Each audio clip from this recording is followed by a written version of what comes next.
Prenumeruokite vakaro žinias 2026 metams. Viskas trumpai ir aiškiai apie Lietuvą ir pasaulį. Daugiau informacijos dienraštyje Vakaro žinios.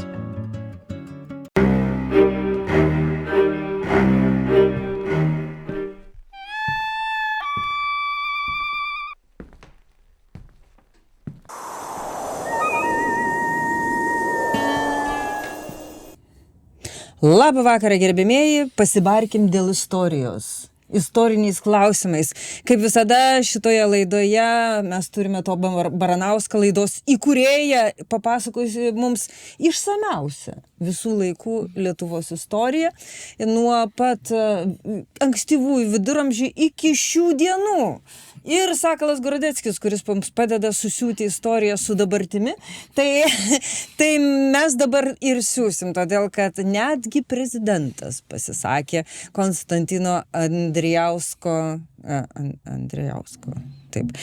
klausimų, kai jisai čia per kovo 11 pasitvarkė Vilniaus mieste ir buvo išvežtas į policijos komisariatą dėl to, kad jam nepatiko šūkis Lietuva lietuviams. Ir šitoje vietoje mes pradedam mūsų šneką, nes mes du turim tuos, kurie turi įrodymų, kad Lietuva lietuviams nieko baisaus. Bet pirmiausia, pradėkime nuo prezidento. Kurio? Nes yra du prezidentai. Vienas čia ant pilvo yra nupieštas, ant krūtinės nupieštas. Ne. Dar aš turiu pasakyti jums, o kita tema bus nemažiau skaudi ir aštri.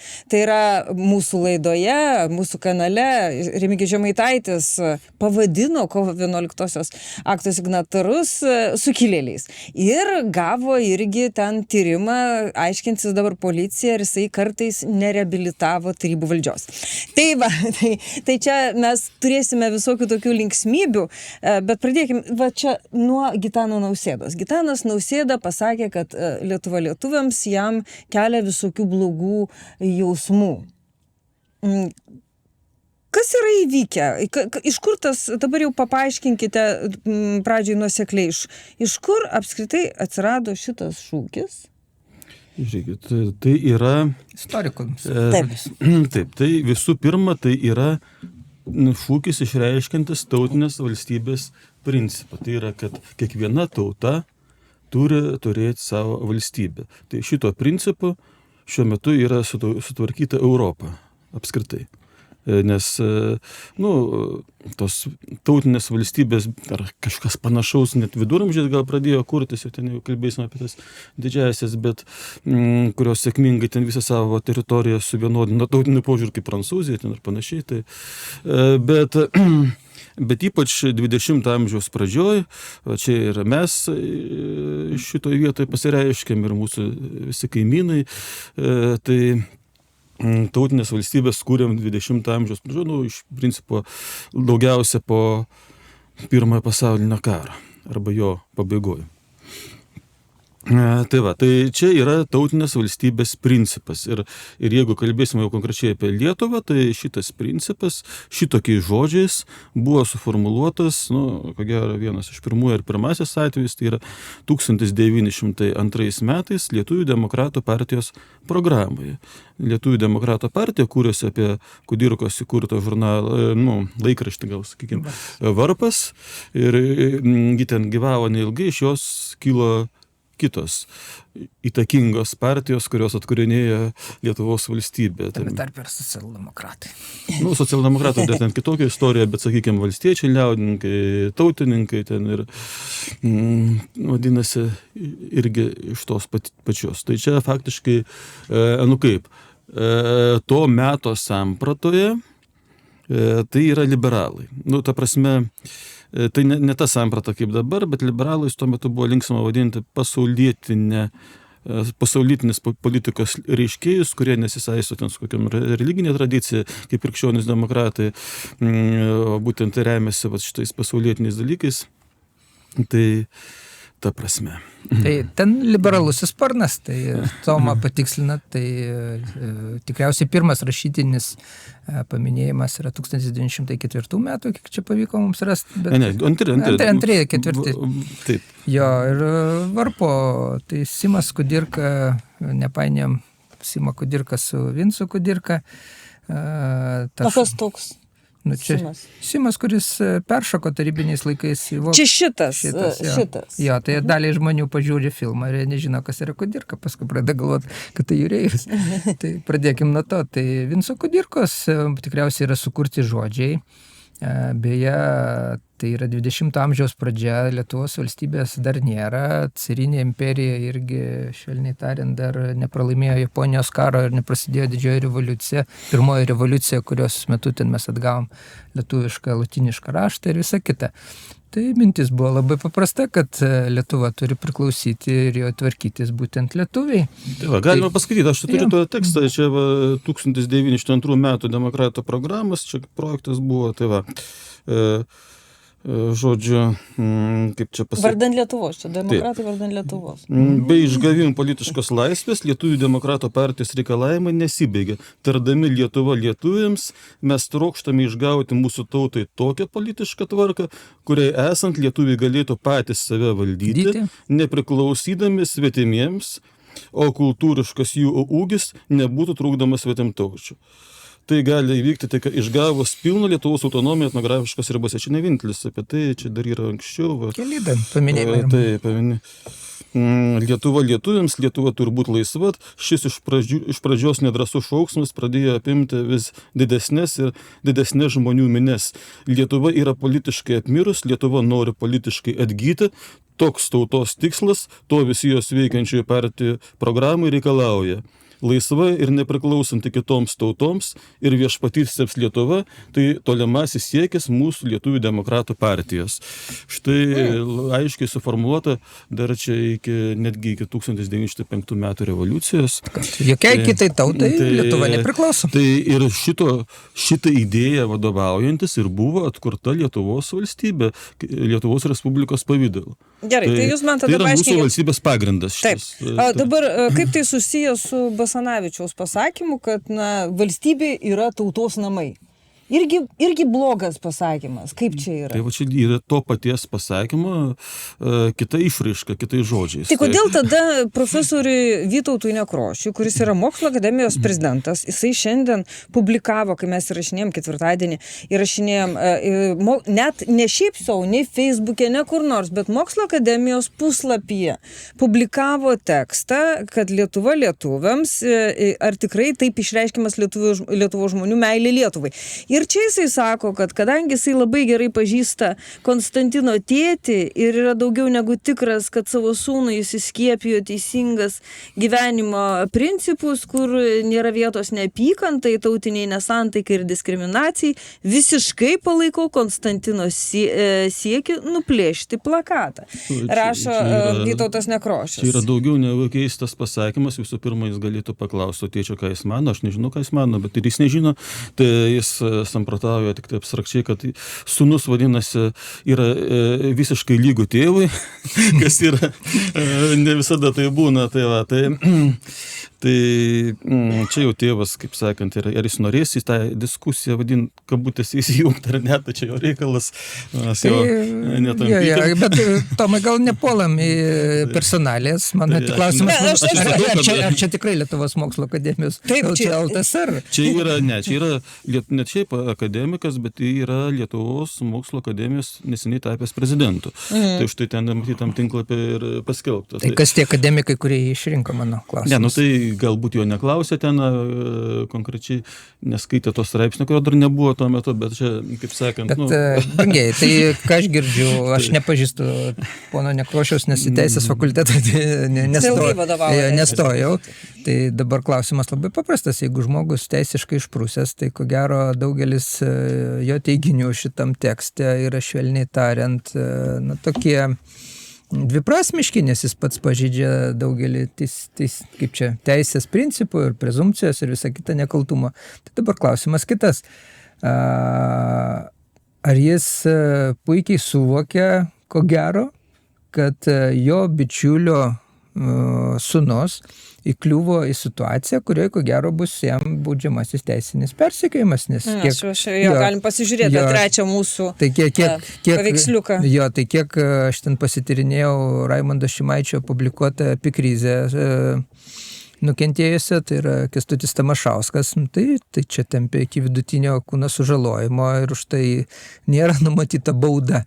Yra areštas ir visa kita. Tai dabar klausimas, ar tai yra tiesiog naudojimas į savo tarnybinę padėtim būtent Mokslo akademijos prezidento, darant viešai spaudimą, kad teisėjas saugos visos sistema, švelniai tariant, tą visą incidentą vertintų kažkaip. Jisai labai įtakingas teisininkas. Jo, tai dabar labai. Tai paradoksas, bet mes turime nepotizmo ir feudalizmo iliustraciją puikiai mūsų demokratinį Lietuvos valstybei. Ir visas tas volas sukamas prieš ką? Prieš tautinės valstybės pamatus, prieš Lietuvos konstituciją. Jokia kita tauta, išskyrus lietuvių tautą, nevaldo Lietuvos valstybės. Dabar gaunasi, kad mes turim išleisti vietą kažkam kitam. Tomai, prašau. Gerbiamas akademikas mane dar labiau nustebino, negu išeidamas iš tos pozicijos, kad čia jis gina savo pažįstamą sūnų, kas yra čia iš viso. Tylėtų jau bent jau rašytų. Bent jau iš padarumo neminėtų šitą, nes iš karto po to seka, kad jis palaiko. Jis pasako, aišku, kad šališkas, gerai, čia prisipažinimas, bet toliau iš karto deklaruoja, kad jis palaiko šitą smurtą, kurį panaudoja. Taip, čia pats įdomumas. Čia teisininkas palaiko smurtą. Ir iš viso, aš sakyčiau, net jeigu akademinė diskusija dėl to šūkio Lietuva lietuviams vyktų, tai atsiprašau, bet diskusijos inicijavimas neturėtų būti smurtu pradedamas. Tai galėtų kokią kitą progą truputį surasti. Bet gerai, bet kas mane dar labiau nustebino, tai yra argumentai patys, kaip ponas akademikas, tokio aukšto rango akademikas, net prezidentas Mokslo akademijos, argumentuoja. Jis argumentuoja taip.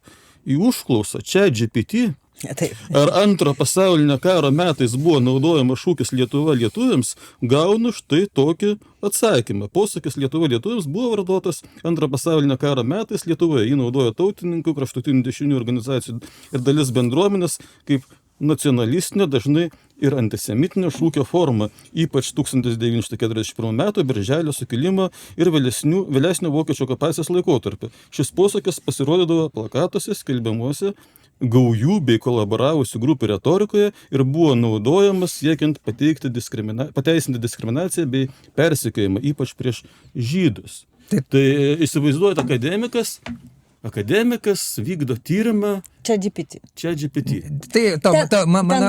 reikia paprašyti šaltinių. Ne, mano komentaras kitas. Tai tūpas ir tupesnis, nors ir esi akademikas, pasinaudojas ChatGPT, tu netapsi išmintingų akademikų. Ne, aš taip pažiūrėjau. Tai brangiai. Bet ar buvo ar nebuvo? Čia yra tragedija. Mokslo akademija nusileido iki tokio lygio, kad jos prezidentas naudojasi dirbtiniu protu. Ne tai naudotis, atsiprašau. Ir tiki, kuo ten. Naudotis tai galima, bet tai palaukit. Palikim šone šitą dalyką. Kaip pradžiai tą tyrimą panaudok ir paskui tikrink tą dalyką. Bet žiūrėkit, tai jūs ir patikrinkit. Aš patikrinau, žinau, kad aš patikrinau tuo pačiu metu. Ar buvo naudotas, pavyzdžiui, Birželio sukilimo metu Lietuva lietuviams? Ne, tai aš net neprisimenu tokio dalyko, bet žiūrėkit, aš patikrinau tokiu pat metodu, kadangi jau net Mokslo akademijos lygmeniu buvo įteisintas, aš patikrinau tuo pačiu metodu, paklausiu ChatGPT, tiesiog daviau užduotį, patikrink šitą faktą. Ir daviau pono prezidento Nekrošiaus, vadinasi, citatą. Ir jis atsakė, trumpas atsakymas, teiginys yra iš dalies teisingas, bet pernelyg apibendrintas reikalauja patikslinimo. Pirma, ar šūkis Lietuva lietuviams buvo vartojamas antro pasaulinio karo metu? Taip, šūkis Lietuva lietuviams egzistavo ir buvo vartojamas, tačiau jis neatsirado antrojo pasaulinio karo metu. Šūkis žinomas dar iš 20 amžiaus pradžios lietuvių nacionalinio judėjimo konteksto. Beje, čia jau ne tik ChatGPT, aš čia šaltinių skaičiau. Tai tikrai čia tukas nesuklydo. Tarpukariu jis buvo siejamas su tautinės valstybės idėja, ypač Antanas Smetona ir aplinka ir tautininkų retorika, nors nebūtinai taip kaip oficialus valstybės šūkis. Antra. Vartojamas 1941 metų ir vokiečių okupacijos metu. 41 metų vasarą, ypač Birželio sukilimas ir pirmosiomis okupacijos savaitėmis nacionalistinė retorika sustiprėjo. Tokio tipo šūkiai galėjo būti vartojami viešoje erdvėje, atsišaukimuose, spontaniškoje agitacijoje, vietinių aktyvistų kalboje. Tačiau svarbu, aš įspėja čia tukas mums ir Nekrošių. Nėra tvirtų įrodymų, kad šūkis būtų buvęs plačiai ir sistemingai naudotas kaip oficiali politika ar centrinė propagandos linija. Jis nebuvo pagrindinis nei vokiečių okupacinės valdžios, nei, pavyzdžiui, Lietuvių aktyvistų frontas oficialus šūkis, nors pastaroje retorikoje ir būtų antisemitinio elementų. Trečias, ryšys su antisemitizmu. Teiginio silpniausia vieta, įspėja Četukas, taip, kurio remiasi, aš necituočiau čia visko pagal Četuką, bet kadangi tai yra autoritetas ponui Nekrošiui, tai aš jau kaip sakė. Priverstinis. Taip. Akademijos lyginis lėtis. Teiginio silpniausia vieta. Nėra patikimų istorinių šaltinių, kurie leistų teigti, kad šūkis Lietuva lietuviams savaime ir ar nuosekliai buvo antisemitinis. Tačiau konkrečiame 41 metų kontekste jis galėjo būti interpretuojamas ir naudojamas išstūmimo diskriminacijos logikoje, kuris sutapo su antisemitinė politika ir smurtu. Kitaip tariant, šūkis nebuvo intrinsinis antisemitinis terminas, bet tam tikromis aplinkybėmis galėjo įgyti antisemitinę prasmę. Ketvirta, dėl teiginio apie plakatus, gaujas ir panašiai, ši dalis problemiškiausia. Teiginiai apie plakatus, skelbimus, gaujų retorika skamba kaip apibendrinimas be aiškių nuorodų į konkrečius šaltinius. Istorikai paprastai reikalautų konkrečių dokumentų, plakatų, atsišaukimų, liudijimų, nes kitaip tai lieka hipotezės ar publicistinio pobūdžio teiginiai. Kritikuoja Četuką, kurį cituoja Nekrošius. Ir beje, labai teisingai kritikuoja. Iš tikrųjų reikėtų, kad ponas Nekrošius ne Četuką pateiktų, o kaip ir reikalauja pats Četukas konkrečius dokumentus. Bet Tomai, aš tau noriu kitą parodyti. Dabar žiūrėk, Nekrošiaus mintis pateiktas Mokslo akademijos svetainėje, ne Facebook'e. Po kurio laiko Džetukas pasiims šitą šaltinį. Taip. Ir tą šaltinį naudos teikdamas apibendrinimus, nes pats man minėjai vienoje laidoje, kad istorijoje lieka tie faktai, apie kuriuos parašo ir pasimė. Tai dabar situacija kokia? Jie panaudos visas jėgas kurti menamus faktus, istorijas, kuriuos Džetukas interpretuos ir kiti dar kvailesni, tupi ir tupesni aiškins, kad tai yra teisybė. Tai dabar klausimas. Nemoka naudotis Nekrošius Četuku. Bet yra kita problema. Man tai liūdesys, jeigu Mokslo akademijos vadovybė yra kritusi iki tokio lygio, tai įsivaizduokite, kas darosi Lietuvos mokslo kaip tokio. Ne, tai blogiausia yra, kad tai įgyjo tokio aukščiausio institucijų lyginti, todėl kad ir prezidentas pasakė, kad jam tas šūkis nepatinka. Aš tik tai noriu... Koks patinka, įdomu? Jisai nesako. Aš šiandien, tarp kitko, kaip tik įspūdžių, nežinau, gal už šitų aptvėrimų reikės kada nors apie aptvėrimus pakalbėti, nes aš šiandien vėl praėjau pro jo tą tvorą ir radau dar dalį, kuri yra valstybiniai žemiai. Aš tiesiog noriu, baigiant šitą dalį mūsų pokalbio, nes jau reikia sukti link sukilimų. Dar vienas pareiškimas yra. Tai aš noriu tiesiog Antanas Andrijauskas. Jisai yra iš tikrųjų, šitoj vietoj reikia sakyti, kad aš jaučiu, kad Nekrošius, kaip pagyvenęs žmogus ir sentimentalus, jam Antanas Andrijauskas, 40 kelintų ten metų, jisai vyresnis. Tai Antanas Andrijauskas yra vienas iš tokių iš šono nustumtų Lietuvos čiurlionistų, tarp kitko. Jisai Andrijauskas Čiurlionį laiko neatsiejama lietuvių tautos mitologijos dalimi, kasmet rengė sonatinių Čiurlionio gamtovaizdžių konferenciją Druskininkuose, skatinančią tyrinėti menininko kūrybą. Jisai yra filosofijos istorijos, estetika, meno filosofija ir Čiurlionio kūryba. Jisai yra iš tikrųjų ten ir komparatyvistiniai civilizacijų tyrimai jo irgi yra labai... Tarp jų, toksai šviesi asmenybė ir šitoje vietoje. Tai tikrai tėvas nesimtų jokios prievartos pamatęs tokį šūkį. Tai klausimas, kokia aplinka jo sūnų Konstantiną atvedė tokią reakciją. Ten yra tas PMI, Tarptautinių santykių ir politikos mokslo institutė, ir šiandien, tarp kitko, ponas Valotka, kuris yra lietuvių kalbos inspektorius, jisai taip nežinau kuriam kontekste, bet pradėjo kalbėti apie išstumtus iš vartosenos, ten kažkokia tai Romų bendruomenė pasipiktino, kad yra čigonų sodas kaip pavadinimas gėlių parduotuvės. Tai jisai pasakė, kad ir žodis čigonas, ir žodis negras tinkamas yra šitiems vartojimui, nes, lietuviškai jisai neturi neigiamos konotacijos, niekada neturėjo. Taip, bet žinokit, Facebookas vis tiek blokuoja. Ne, tai taip, todėl, kad jisai atpažįsta kitą. Tai maskolius tas pats, tai Amerikoje žodis nigeris yra blogas, tai lietuviai naudojo žodį, man iškart sakė, niekad nesakyk, nes tave čia puls, sakė, juočkiai, sakė, šiandien. Žinokit, čia buvo dar juokingesnis atvejis Amerikoje, vadinasi. Bet aš noriu pabaigti dėl Valotkos, tai jisai apgynė ir Lietuvą lietuviams, sakydamas, kad ir negrus. Ir Lietuvą lietuviams, nes porai teismų yra konstatuota, kad tai yra vartoja, neturi vėlgi kažkokių blogų. Bet vienas kinų kalbos mokytojas Amerikoje, mokydamas kinų kalbos, jis sakė, kad yra už tai kinų kalboje tokie užpildantis tuštumą žodžiai, kaip visose. Tai, ir pateikė pavyzdį. Naga, taip. Va tai skamba kaip angliškai niga. Tai va, bet ten, naga tai reiškia tas, kažkas, tas, kažkas, anas. Skambėsi. Žodžiu, kažkas įrašė iš tų studentų ir paskelbė ir turėjo problemų šitas profesorius už tokį pavyzdį. Tai mes rodom, iki ko gali nusirdėti pavyzdys. Aš 2 metus gyvenau su negru, tikru negru ir iš Kenijos. Tai jis niekad nesipiktino, kad jį vadino negru, jis nedidžiavosi ir jis vis laik man aiškino, sakė, rusiškai aš neversiu dabar, sakė, Kenija ne 3 pasaulio šalis, Kenija 2 pasaulio. Tai aš tik bandau paaiškinti. Tarbido jisai labai gerai, bet mes palikim šitą šonę, nes kai šitas žodis skamba tarptautinėje erdvėje, YouTube. Kas iš tų, kurie piktinasi gyvena su negru 2 metus, versipažinkite. Jėzus man. Bet tai čia taip, gerai, padedam šitos ginčus į šoną, jie tokie kontroversiniai, bet tai esmė yra ta, kad tam tikra grupė žmonių Lietuvoje, matyti ir Konstantinas Andrijauskas priklauso jai, jie tą naujakalbę, leftizmą, suteikimas aukos, tokių aukos aureolės žmonėms, kurie gal ir nenori būti aukos ir taip toliau. Čia yra leftizmo apraiška, matyti. Tokia mokykla taip ir gavosi. Iš tikrųjų, užuojauta tėčiui. Gerai, dabar Žemaitaitį į sceną.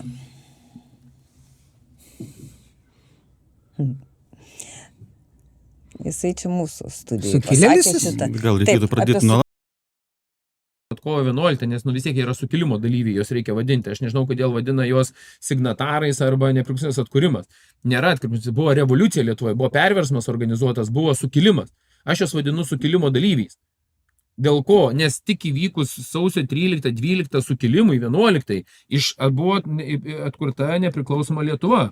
Kodėl mes nešnekame tikraisiais teisiniais... Jie laimėjo... Koks sukilimas? Jie laimėjo... Sukilimas, Rūta. Jie laimėjo pagal LTSR įstatymus laimėjo, paėmė valdžią. Rūta, neišgirsi. Įvyko sukilimas prieš Tarybų sąjungą. Atkuriamasis sąjūdis, sporto rūmai, kas tai yra? Tai yra tas perversmas, kurį organizavo. Oranžinė revoliucija, mėlynoji revoliucija, dar kažkas tai. Tai yra sukilimo dalyviai. Kas organizavo? Dabar prasidėjo. Apie ką tu nori paminėti? Sąjūdį. Tai, dar kartą sakau, sąjūdžio žmonės organizavo valstybės atkūrimą. Kurį jūs vadinat perversmu ką tik? Perversmas, nes nuversta Tarybų sąjunga, Tarybų valdžia. Jūs atsargiai su žodžiais, žinokite, šiandien labai yra akylas ir ausylas prokuroras šitas Laucius, kuris, man atrodo, konspektuoja jūs. Tai jis gali konspektuoti, ką reikia. Čia aš nei vieno blogo žodžio. Aš manau, kad mūsų lietuviai padarė... Pervertė situaciją. Čia, ponė Lauciu, jisai sako, pervertė situaciją, perversmo nepadarė. Na štai, toksai buvo pasakytas žodis ir tada sukilo visi, kaip ten vadinasi, desovietizacijos komisija, buvusi jau prie konservatorių ir pridavė Žemaitaitį policijai ir policija tyrinės, ar čia nebuvo kartais reabilituota tarybų valdžia. Tai ta proga mums vėlgi paskaita apie sukilimus. Šiaip jau sukilimas yra... Bet gal pradėkim nuo to, kad... Ką jisai čia pasakė? Jisai, aišku, čia pripainiojo daug žodžių. Žemaitaitis čia nebuvo labai originalus, jis turėjo turbūt šaltinį, aš jį suradau, Tai štai, pernai birželio mėnesį buvo paskelbtas Vytauto Landsbergio straipsnis SSRS ir Lietuva virsmo metu. Ir jis prasideda tokiu sakiniu. Teisinga yra matyti, 1990 m. kovo 11 dienos virsmą kaip legalistinį sukilimą prieš sovietų valstybės 1940 įvykdytą Lietuvos užgrobimą. Taigi legalistinį sukilimą. Tai čia aš ieškau irgi, tai aš radau dar 3-4 paminėjimus, ne vien Landsbergio, kad tai... Facebook'e aš mačiau ir Audrius Butkevičius signataras čia komentavo, kad jis sako, tikrai aš maniau, kad aš sukililis. Dainuojanti revoliucija, sukilimas ar maištas. Taip, yra dar antras žodis, perversmas. Nes reakcijos į tai buvo, vienoje žiniasklaidoje ten rašo, išvadino ten sukilimu, o kitose... Išvadino sukilimu. Taip, aš čia netiksliai cituoju, bet išvadino sukilėliais. Taip, pasakė, išvadino sukilėliais. Lyg tai būtų neigiamos konotacijos žodis. Bet žiūrėkit, bet yra Vytautas Landsbergis pasisakymas čia 2012 metų. Senesnis. Taip. Ir antraštė pati suformuluota, Vytautas Landsbergis prie Adomo Mickevičiaus paminklo įvyko tam tikras perversmas. Čia tai kalba apie dar 87 metų rugpjūčio mėnesį, bet tai ir čia koks tas perversmas, tai yra, kad ne pogrindžio leidiniuose, ne memoranduose, o viešai vadinasi pasakyta, kad sovietų valdžia yra neteisėta. Tai, čia gali kas nors sakyti, kad čia ne apie kovo 11, bet kad sovietų valdžia yra neteisėta, viešai pasakė ir aukščiausia taryba kovo 11 dieną. Tai čia vadinasi taiktina tam irgi. Tai čia lygiai vietoje... Nusirašė Žemaitaitis, visiškas landsbergistas išeina. Nusirašė nuo Vytauto Landsbergio visus tezes. Bet aš manau, Rūta, čia yra kita problema. Jie bando sukurti neigiamą konotaciją apie sukilimą, įsigazdinę Birželio sukilimą. Ir staiga iš pono Žemaitaičio iškylė žodį sukilėlis ir staiga, kad Landsbergį priskirs prie sukilėlių, jiems staiga tapo baisu, kad reikės pagerbti tos žmonės, kokie yra irgi lygiai taip pat kaip Landsbergį. Tai čia aš nesivaizduoju. Dar jokingiau man, kaip policija vykdys tyrimą istorinį, įdomu, pasitelps ekspertas iš Istorijos instituto ar ne? Nežinau. Jeigu po Mokslo akademijos prezidento pareiškimo apie plakatų plėšimą su istoriniais šūkiais, čia visko gali atsitikti su tais ekspertais. Gerai, padėkim ekspertams šiek tiek su istoriniu kontekstu. Ar sukilimai apskritai Lietuvos istorijų, pradėkim nuo prūsų sukilimo, ne? Taip, sakykime, mes jau 13 amžiuje turim eilę visų sukilimų, kurias atsiminam labai teigiamai. Tai yra, aišku, didysis prūsų sukilimas, arba Herkaus Mankto sukilimas, kuris galėjo nulemti, kad Prūsija būtų prisijungus prie Lietuvos, tiesa, kadangi jis nepavyko. Tai čia yra žymiausias, ko gero, bet tuo pačiu metu čia po Durbės mūšio vyko sukilimai. Ir Žiemgal, čia tiesa Žiemgalas dar truputį anksčiau prasidėjo, ir Žiemgalai, vadinasi, paskui Kuršė prasidėjo Durbės mūšio metu. Ir galima laikyti, kad ir Žemaičių ten tas judėjimas prieš Vokiečių ordiną, Mindaugo užrašytų Žemaičių, irgi yra tam tikras sukilimas. Gal rečiau taip vadinamas. Bet žodžiu, mes 13 amžiuje turim sukilimus prieš kryžiuočius įvairių genčių ir mes juos labai, kaip sakant, labai teigiamai atsimenam tos atsikilimus. Toliau. Turim... Kostiušką. Aš turiu... Dar yra, Žemaitija.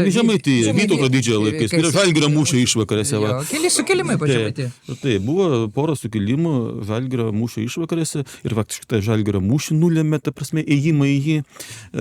Tai, kad reikėjo paremti, ginti tą Žemaičius. Taip. O dabar sukilimas yra, jisai kuo nors skiriasi, yra visokių, čia pavartotas. Atsiprašau, perversmas, sukilimas ir kas dar perversmas, sukilimas ir revoliucija, maištas. Kuris nors iš tų dalykų, kuo jie skiriasi? Maištas gal ne visada, bet, sakykime, dabartinėje kalboje, tai yra kaip ir neigiamai vertinamo sukilimo apibūdinimas, kaip žvalgas, šnipas ten ir panašiai, tokie, sakykime, žodis, kuriame yra tam tikras vertinimas, tai jeigu mes vertinam daugiau mažiau teigiamai, tai čia sukilimas, jeigu neigiamai neigiamai, tai maištas. Tai... Bet kas jame dalyvauja? Kokios, ar čia susijęs su kažkokiu vadovavimu, pavyzdžiui, sukilimas? Sukilimai turi spontaniškus kažkokius lyderius? Aš dabar yra karybos, kaip čia pasakius, istoriografija prašyta tokiu atveju, tai sukilimas yra kas?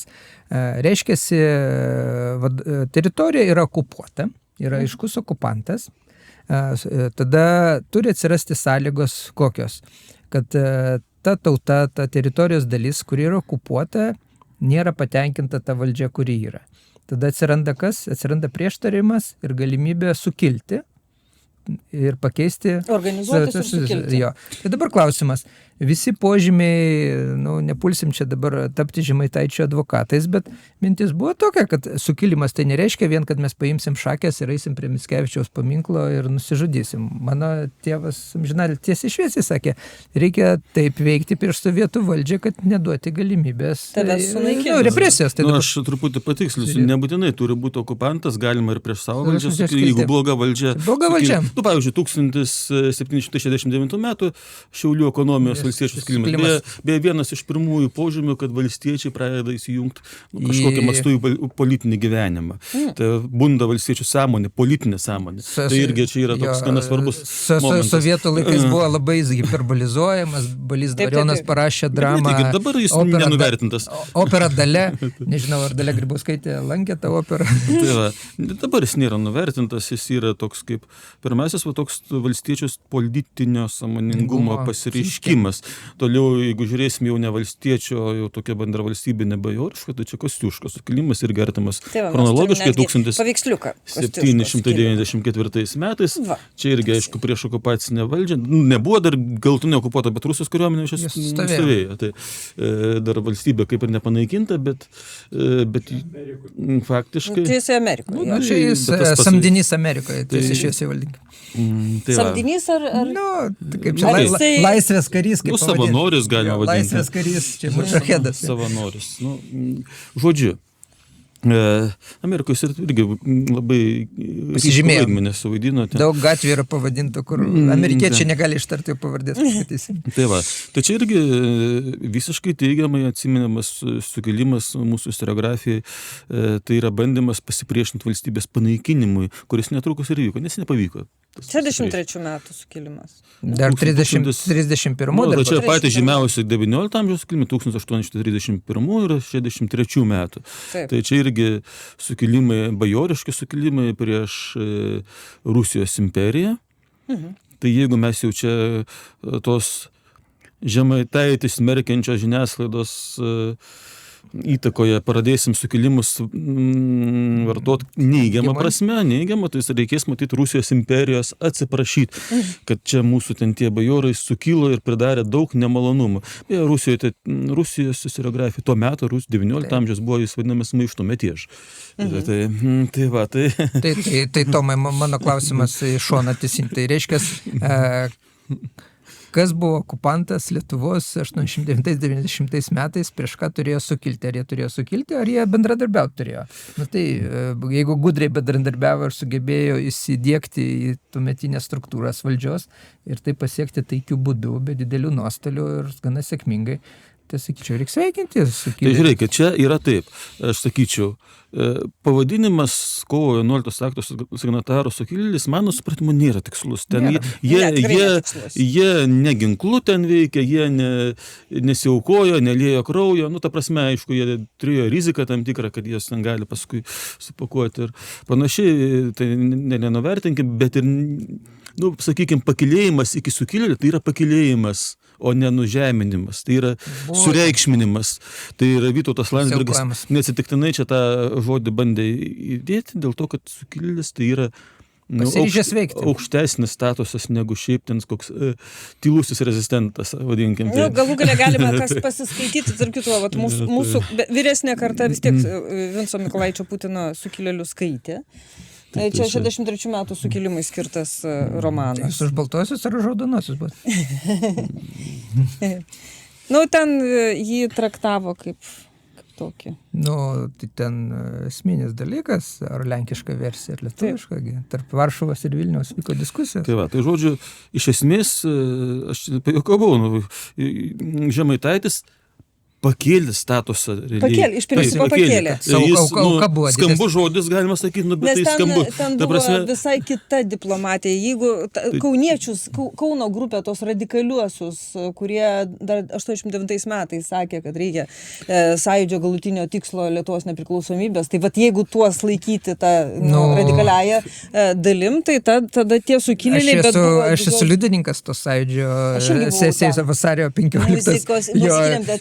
Ten diskusija, jeigu dabar įdomu, liko video įrašai ir citatos, tai daugelis tų, kurie pasisakė prieš, kad ten nereikia eiti kauniečių, tai jie atrodytų kaip visiški konformistai, ko gero, reikėtų istoriją perrašyti. Dabar... Šiandien jie atrodytų konformistai, nes jie prisikabino savo medalių, keisdami istoriją. Ir tada kai kurie ten sako, čia ne tai, kad sukilimų pavadino, bet perversmas, negerai, kad perversmą pavadino. Bet žiūrėk, perversmas yra lietuvių kalboje, tai yra gana plačios reikšmės žodis. Ten, pavyzdžiui, jeigu mes jį išverstume į anglų kalbą kaip coup d'etat, tai čia būtų valstybės perversmas, karinis valstybės perversmas, taip. Tai čia būtų koks nors, netiesa aišku, apie kovo 11 ir panašiai. 26 metus. Bet Žemaitaitis nesakė valstybės perversmas, sakė perversmas, va tokia prasme, kaip ir mano cituotas Vytautas Landsbergis. Tai yra taip, toks žmonės... radikalus pasikeitimas.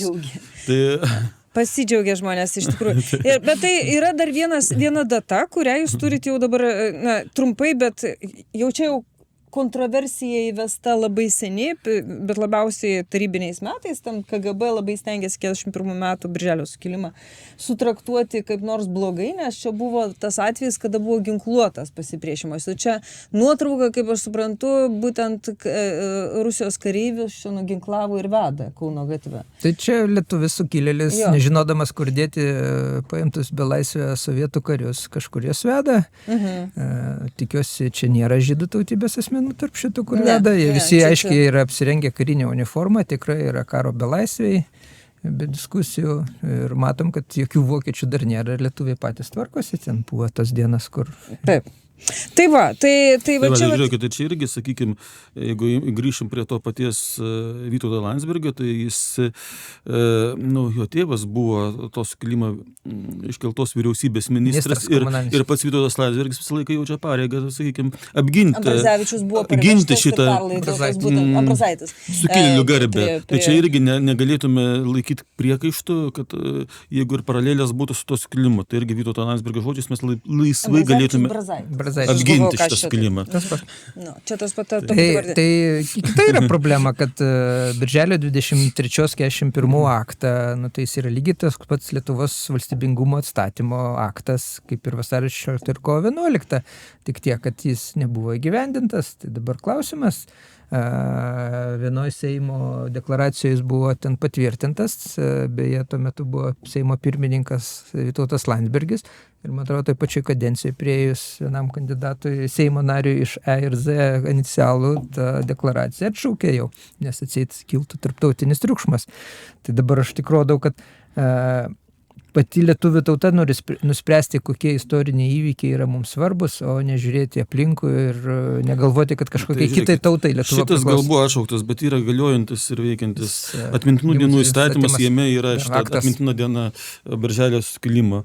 Ir Vilniuje yra gatvė birželio 23-osios. Ir Kaune, taip. Tai čia nėra išbraukta iš mūsų istorinės atminties, nors negalima paneigti, kad yra žmonių, kurie nori išbraukti. Per Rasų kapinės kertantį gatvę sukilėlių gatvė, apie tai irgi, ir dabar klausimas, kokių sukilėlių. Taip. Tai kiek aš taip suvedu, tai paskutiniai sukilėliai, birželio sukilėliai yra Rasų kapinėse sulaidoti, tai jų garbė tikriausiai gatvė yra pavadinta. Viena nemaža gatvė, bet šitą sukilėlių nesvarbu, jeigu mes dabar paskaitysim pastarųjų savaičių žiniasklaidą, kuri reaguoja į šitos Žemaitaičio žodžius, tai sukilėlių gatvę reikia būtinai pervadinti į kokią nors lojalių piliečių gatvę. Morkų buvo gatvė. Arba morkų, arba lojalių piliečių, nesvarbu, bet jokių būdų nesukilėlių, nes tai yra blogis. ir blogu tapo dėl to, kad ištarė tą žodį Žemaitaitis. Žiūrėkit, va čia tai Žemaitaičio reikia pabaigimą išrašyti, nes atima vieną pagrindinių sąvokų iš Lietuvos istorijos. Žemaitaitis kaltas. Valia priešintis norėti. Tik tai dėl vieno, kad aš manau, jeigu jis žiūri šitą laidą, jisai tos dalykus, daugelį tų dalykų išgirdo pirmą kartą. Jeigu jisai kalbėdamas būtų žinojęs šito kontekstą išmanęs, tai jisai... Nu, tai čia išsilavinimas to, ko nešnekam. Bet jisai mažiau nepataikė negu tie, kurie jį kritikuoja. Va čia vat yra. Tikriausiai pagrindinė išvada dėl šito ginčo. Aš noriu dar taip visai naujas toksai dalykas, mano asmeninis įspūdis buvo Holivude apdovanojo Oskarais filmus ir tas filmas, kuris pelnė kaip filmas, kaip visas tas Oskarus, yra filmas, kurį aš tikrai rekomenduoju visiems pažiūrėti, tai yra One Battle After Another. Čia yra vienas mūšis po kito. Ir ten yra apie tos leftistus revoliucionierius dabar Amerikoje. Tai išgalvota istorija. Fantastiškas DiCaprio vaidinimas, bet ten būtent apie žmonių tokią maištą iš vidaus, kada eina į tas pabėgėlių stovyklas atlaisvinti, šaudo, sprogdina. Ir ten šeima eina, tokie atsikraustę pabėgėliai. Pasaulio gelbėtojai. Jo. Ir ten tokie, bet fantastiškai geras filmas padarytas ir tu jais... Tai jiems vis tiek pradedi simpatizuoti, nepaisant visų to teroristinių priemonių, kurias jisai naudoja prieš tą valstybę. Ten, aišku, visos konotacijos ten labai gerai suvaidintas tas toksai baltasis kariškis, kuris ten, vien žodžiu, ten daug, aš pasižiūrėt, bet ten yra būtent tokio maišto, vidinio maišto tokia... Tai tu lenki link to, kasgi dabar vyksta Amerikoje su leftistais? Dėl to aš ir noriu jūsų paklausti. Sukilimas ar maištas?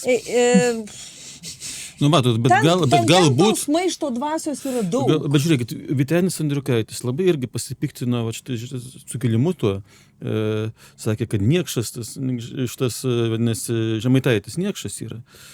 Bet aš manau tada, ką galima būtų išvadą padaryti, kad jis gal atskirai nuo šito pareiškimo jisai traktavo jį kaip niekšą. Jis apskritai traktuoja kaip niekšą, bet ir šią progą taip pat prisiminė, kad jis niekšas. Tai va, bet gal jis traktavo save. Klausimas yra kitas. Bet kaip jis traktavo save, vadinasi, kovo 11 dieną, jeigu tai jis...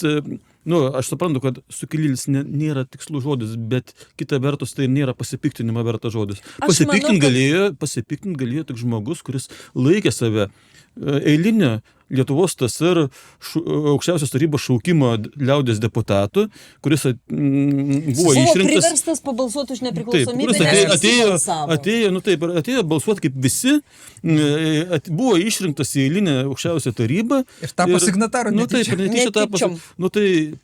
Nes kitaip bent jau neatsitiktintų. Aš manau, kad jam tiesiog paskambino ir papasakojo, žinokit, sakė, kad perversmas. Aš manau, kad va šitai buvo traktuota. Nes jį pavadino, nes aš tarp kitko esu girdėjusių žmonių, kurie būtent Sąjūdžio laikus vadina perversmu. Tai žmonės, yra dalis žmonių visuomeniai, kurie, bet jie nepritarė tam. Ir jie kalba, ir čia, aš manyčiau, prikipti realiai prie Žemaitaičio galima toj vietoj, kada jisai sako, čia geltonas, mėlynos revoliucijos, visa kita. Čia jisai įveda ar mes prieš tas, pavyzdžiui, oranžinės ir kitokias revoliucijas, ar mes prieš jas esam? Ar prieš Ukrainos Maidaną mes pasisakom prieš ją? Ar tie, kurie kritikuoja ten Žemaitaitį, pasisako, galvoja apie Maidaną taip pat, kaip pavyzdžiui Rusijos propaganda? Ar jie taip traktuoja? Čia yra prisipainiota, bet aš norėčiau, kad jūs tiesiog pabaigoje pasamprotautumėt vienu klausimu. Čia buvo kažkoks tai, man atrodo, ta reakcija buvo toksai lapsus lingua. Ta prasme, nusišnekėjimas, arba nusišnekėjimas pagal Freudą. Ta prasme, buvo pasakyta, nusišnekėta dėl ko? Ką norėjo jie pasakyti tie žmonės, kurie nusišnekėjo?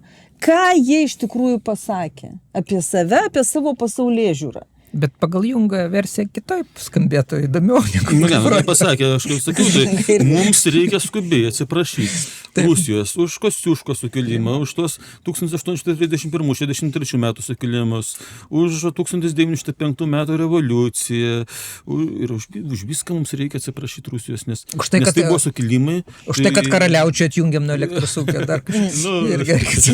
Gerai, tai čia pagal tą logiką, nes sukilimas yra blogis, pagal visą šitą triukšmo logiką, tai vadinasi, mums už tos sukilimus, kurių istorijoje daug ir kuriais mes tarsi didžiavomės. Bet gerai, kodėl patriotizmas šiandien vis dėlto yra įtartinas? Kodėl jisai kelia? Nes čia yra kriminalizuojamas iš tikrųjų, aš kalbu, grįžtant į pirmą dalį mūsų kalbos. Patriotizmas yra lietuviškas patriotizmas, tai yra, jisai yra kriminalizuojamas. Mums ilgą laiką mėgina pakeisti patriotizmą kažkuo tai kitų, internacionalizmu, globalizmu ir taip toliau. Nes mes gyvenam tokioj, būtent kaitoje, dėl to atsiranda žmonių, kurie tiesiog nesupranta arba smerkia tą lietuviškumą, lietuvybę ir panašius dalykus. Tai pažiūrėkit kitaip šiek tiek.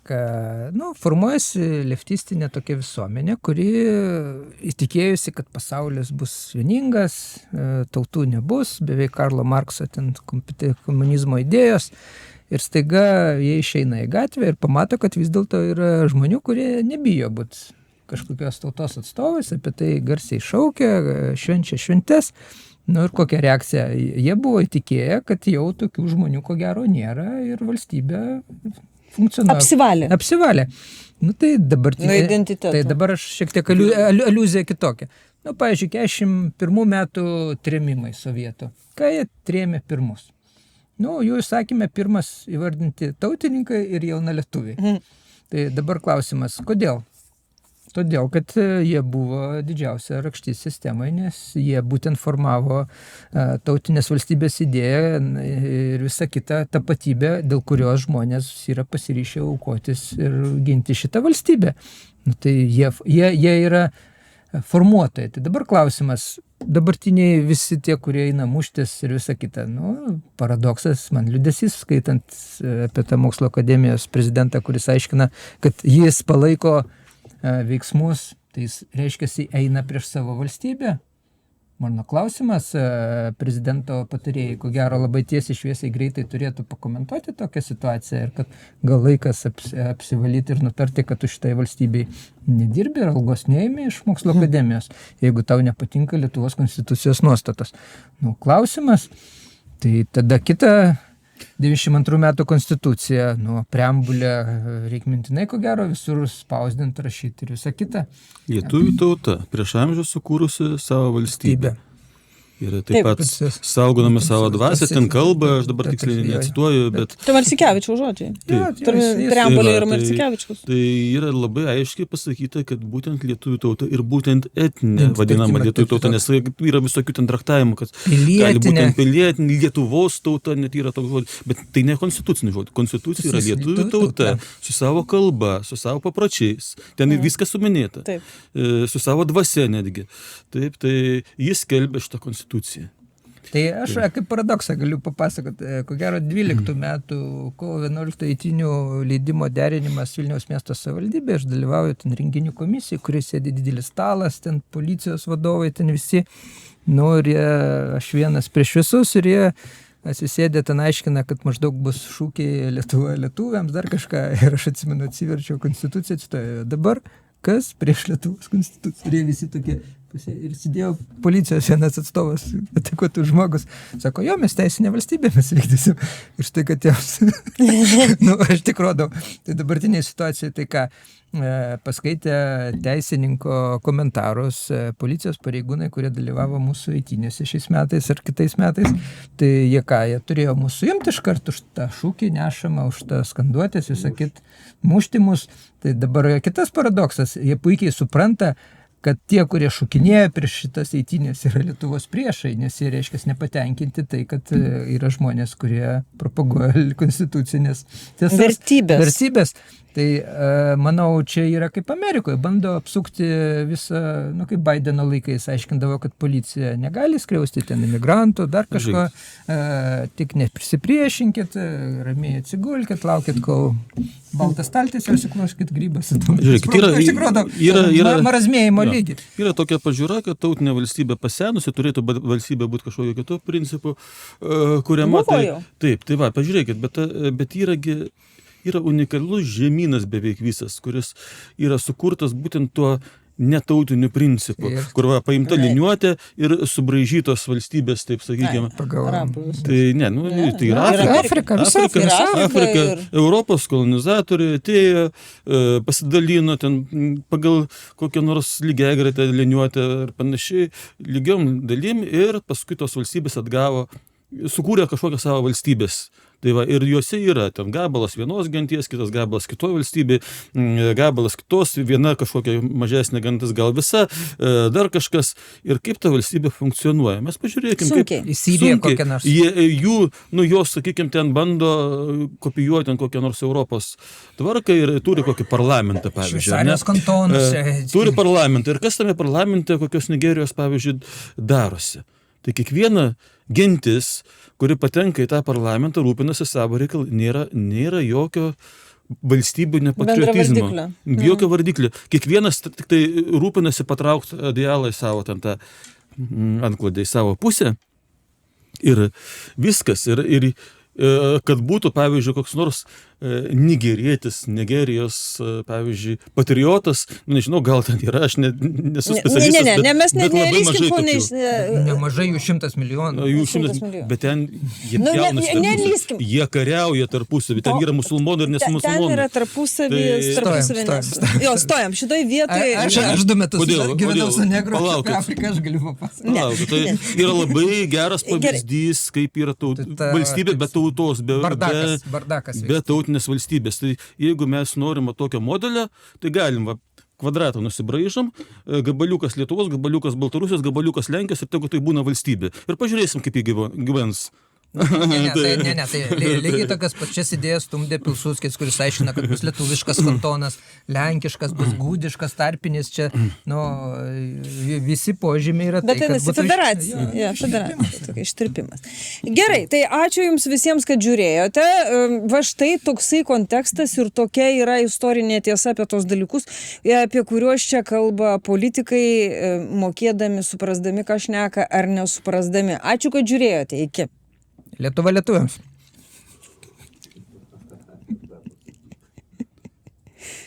O ką?